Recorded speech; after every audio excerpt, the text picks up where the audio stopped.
Hello everybody. So today we're going to take a look at this RP100 guitar processor. This is one of those things that most of the settings on it sound like absolute garbage, but if you can get one or two good sounds out of a multi-effects pedal, I think it's worth using, to be completely honest with you.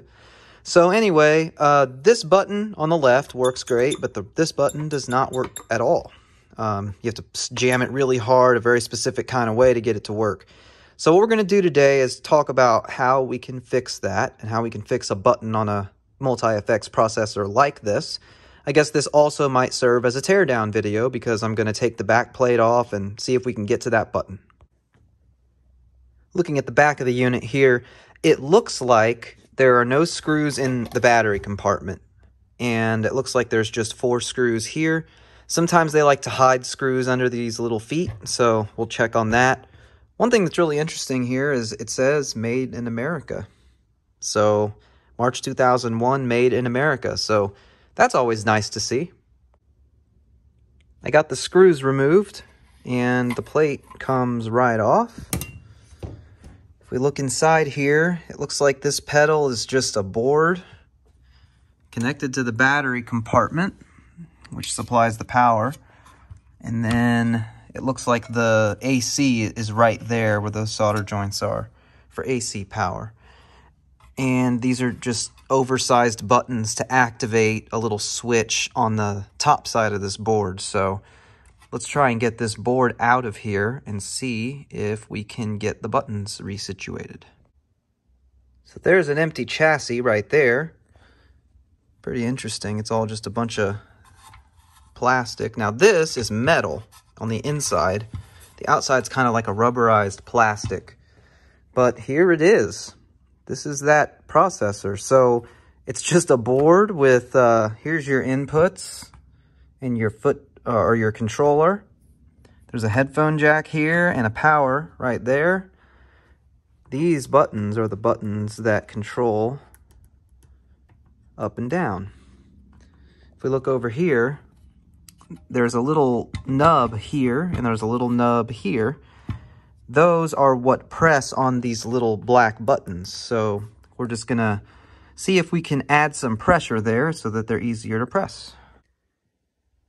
So what I've done is I've just taken a little piece of painter's tape, rolled it over itself and folded it in half and stuck it on each of those activators. I think that'll probably do the trick.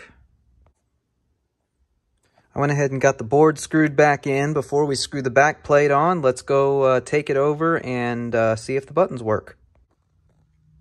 And it's easy as pie.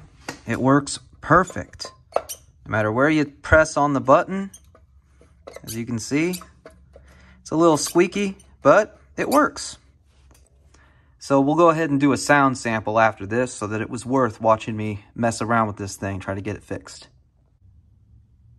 All right, we're going to run this through the clean channel of the Guitar Research amplifier from one of my previous videos that we talked about. And we're going to use this Les Paul 100.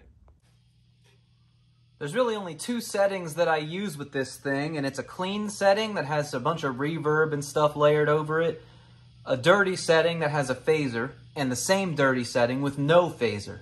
So let's go ahead and run through it. This is the clean setting on the bridge pickup.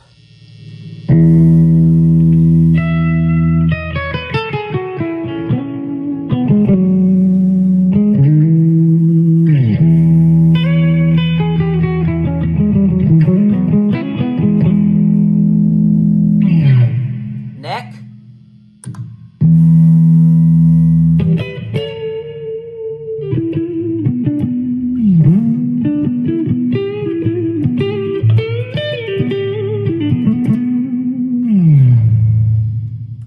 Let's kick it over to the crazy channel with the phaser.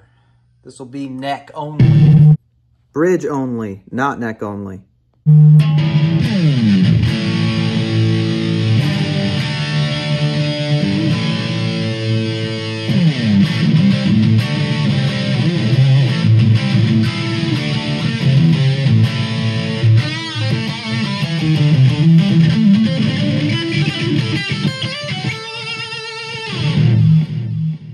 love that sound. Don't know if you can feel the bass in the recording, but man, you can feel it here. Let's go ahead now and just do it with no phaser.